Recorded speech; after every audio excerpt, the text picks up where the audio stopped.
The force of friction is the force that resists motion. If we're talking about sliding friction, it's actually due to surfaces not being perfectly smooth. If we're talking about it sliding across, even surfaces like these two that look smooth to the naked eye, whenever we zoom in, they actually have teeny ridges, valleys, and mountains that will interlock, and we have to scrape them past and jump over things. Now, the equation for friction, force of friction equals the coefficient of friction, mu, times the normal force. Now, normal force we talked about last time in free body diagrams. The coefficient of friction is an idea of how rough the surfaces are, and the reason that normal force is in this equation is it's a judge of how hard the surfaces are being pushed together. I mean, if you think about it, imagine taking your hands, putting them together. Your hands have some roughness. You can actually see that in the fingerprint, handprint.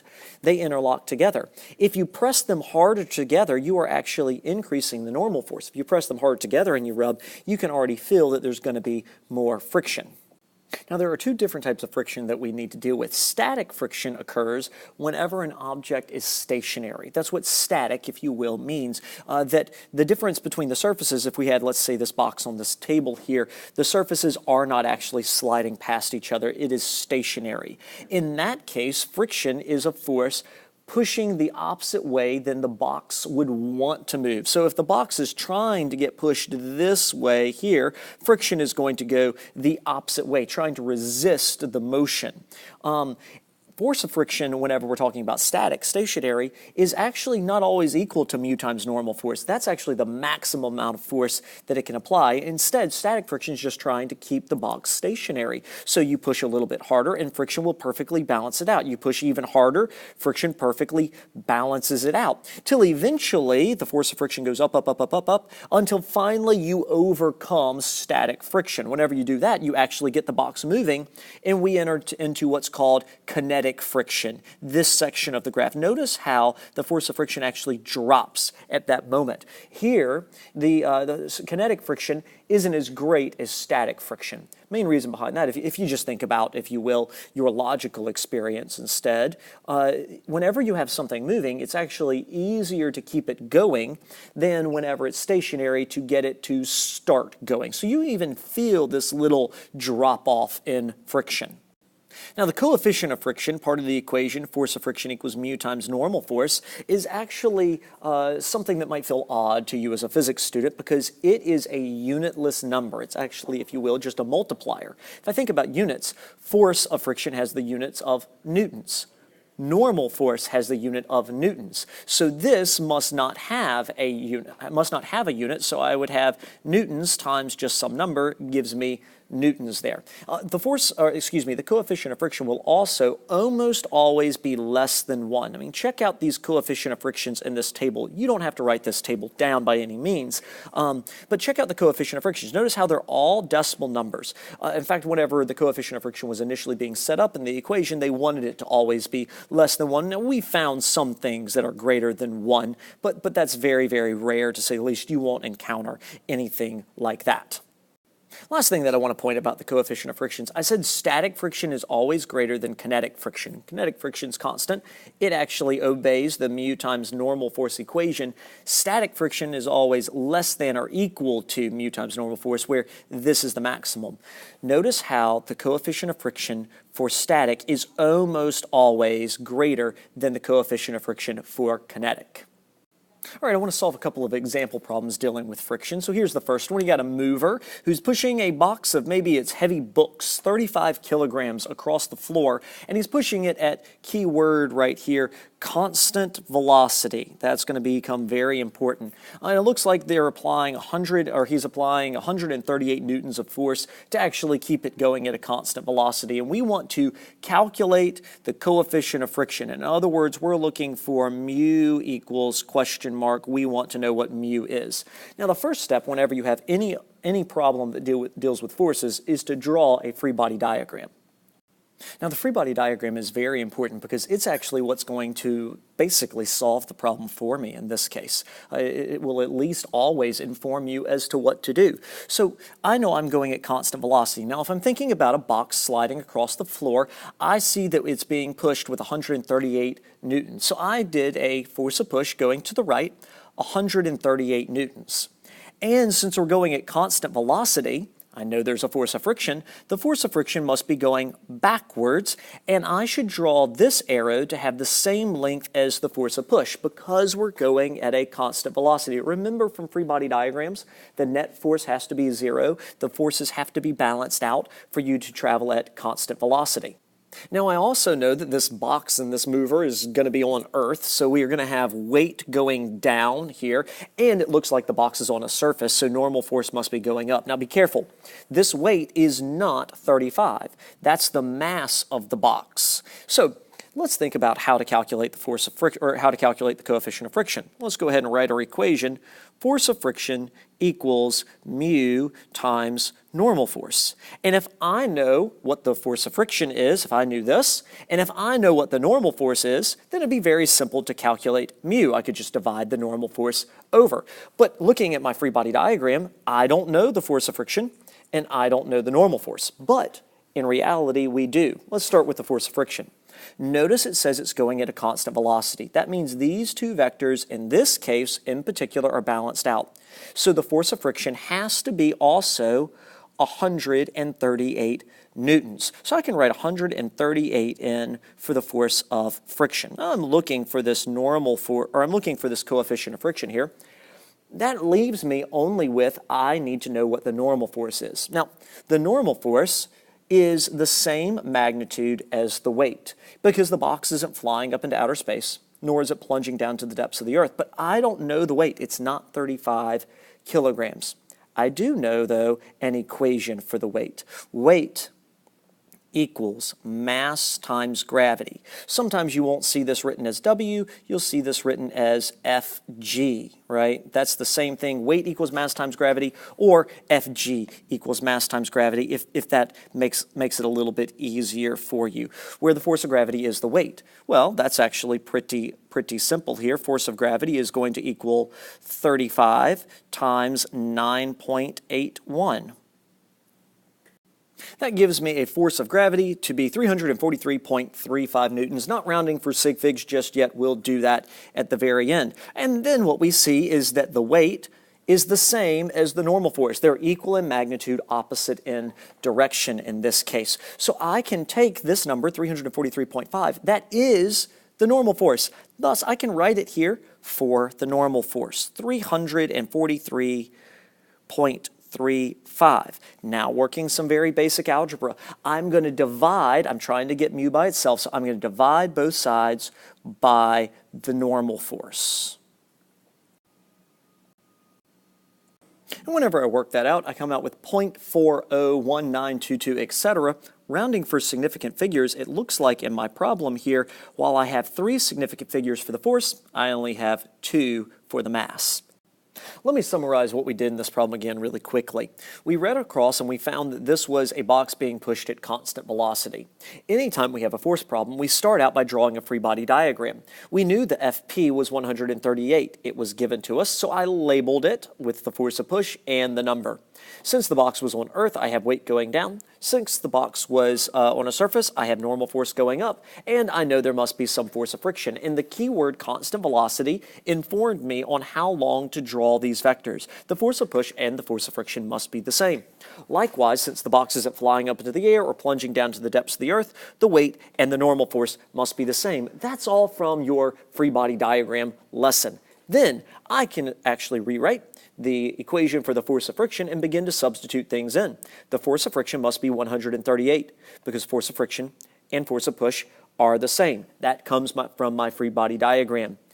The normal force has to be the exact same as the weight or the force of gravity. I don't know that yet because this is the mass. Very commonly, you will have to calculate the weight with the very simple equation that you got from the first lesson. Force of gravity equals mass times 9.81, mass times gravity. Now let me substitute that in for the normal force. Calculate the coefficient of friction. Very common problem. Sometimes, though, you'll calculate other things that and maybe work this problem backwards. But one way or another, you're going to start out with the free body diagram and let it inform you as to what to do. Also, you'll notice that constant velocity will be a common idea. All right, one last problem here, kind of a multi-part one. Looks like I got a car, 3,500 kilograms, tells me a velocity. This is going to be an initial velocity here, 27 meters per second, because that's how fast the car is going in the beginning. Slams on the brakes to stop. So this would be the final velocity here, v equals 0. Before getting into a wreck, because wrecks are bad, the coefficient of friction between the tires and the pavement here is 0.75, according to this problem. Part A, calculate how much force friction provides to stop the car. So apparently I'm looking for forces. Now, you know, being a good physics student that you are, exactly what to do whenever you are solving for anything that deals with forces. Step one here, draw a picture and then do a free body diagram. Now, thinking about this car, it looks like the car is going to the right from your perspective, this way.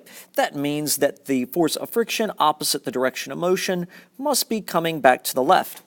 Also thinking about a car, whenever I'm hitting the brakes, I don't have my foot on the accelerator, so there is no force pushing it forward. The car is trying to stop, not trying to balance out and go at constant velocity, so there is no FP, or there is no force of engine going forward in this case. We're hitting the brakes. It's just a big force of friction going backwards.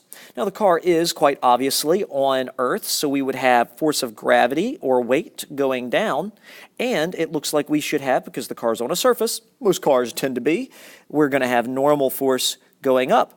And on my free body diagram, I am going to make sure to draw the weight and the normal force of gravity and normal force, to be equal in magnitude, opposite in direction here. But they have the exact same length, because the car isn't accelerating up into the air, nor is it accelerating down into the depths of the earth. Instead, it's accelerating backwards. You could say a negative acceleration. If I call it to the right positive, to the left negative, I could call up positive, down negative. We're not going to necessarily need to think that through just yet. But here I have a negative acceleration, which, if you remember back to motion graphs, is the same as a positive deceleration. It's what the car is doing. Now, since I'm trying to calculate the force of friction, I'm going to go ahead and write down the equation for force of friction. It equals mu times normal force. And in this case, I already know mu, force of friction, equals, I'll go ahead and put that number in there, 0.75. And I say to myself, well, if only I knew the normal force, I could put it right here, multiply 0.75 times that, and I would get my answer. So since I don't know what this normal force is, I'm going to come over here and look at my free body diagram. Now, my free body diagram is showing me that the force of gravity and the normal force is exactly the same. And in this case, I can calculate that force of gravity, because Fg is going to equal mg, mass times 9.81.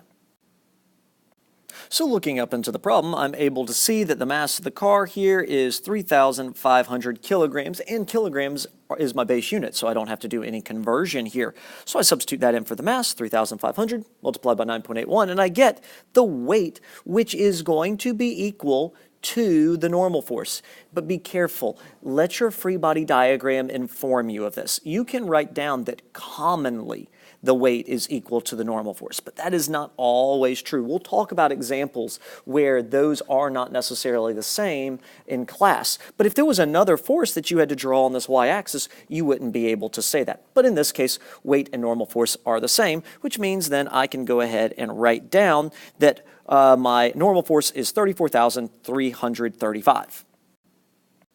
And plugging that in and solving down for the force of friction, I get a very large force of friction, 25,751 newtons. Significant figures, because I have 2 here in the coefficient of friction, I have 2 up here in the mass, and I use those 2 numbers in this calculation, 26,000 newtons. A very large force of friction, and that's very, very good. We're trying to stop a car. Just a little side note here, this coefficient of friction, 0.75, between here pavement and rubber of the tires, is very large, but not so large whenever the pavement is wet. This number actually drops down to somewhere around 0.25 or 0.3 whenever the pavement is wet. And so you get a much lower force of friction trying to stop the car. All right, let's work on part B here. The next few should go relatively quick. Part B says calculate the deceleration of the car.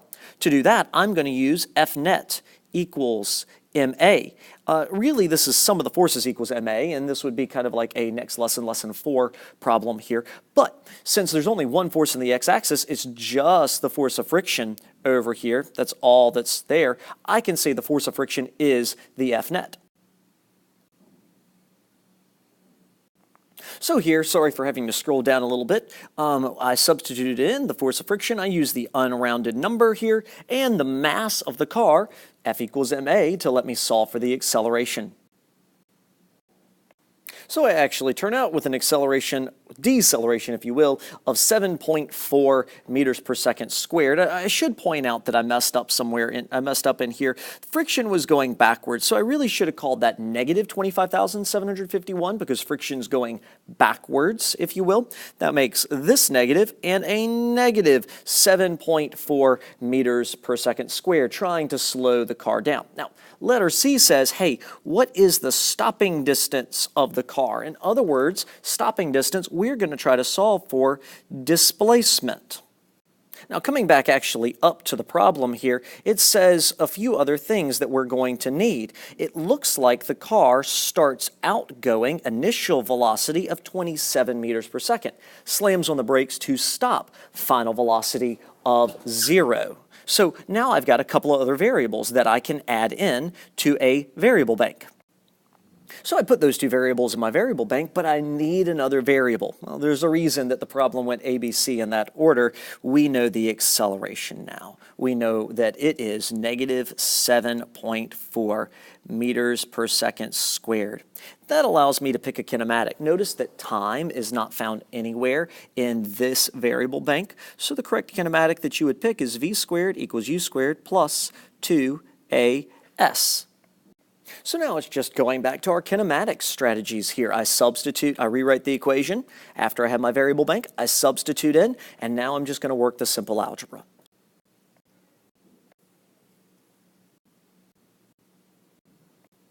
And after working through all that simple algebra, I come out with a displacement of 49 meters. That would be the that would be the best the car could do stopping, the minimum stopping distance for that car. All right, so we've done our couple of example problems here now. One where it was just simply using a free body diagram and dealing with the equation for the force of friction. Another one where we did our free body diagram to find the force of friction using the equation, and that let us go into an F equals ma, and of course then a kinematic as well. So you can see how these problems can chain together here.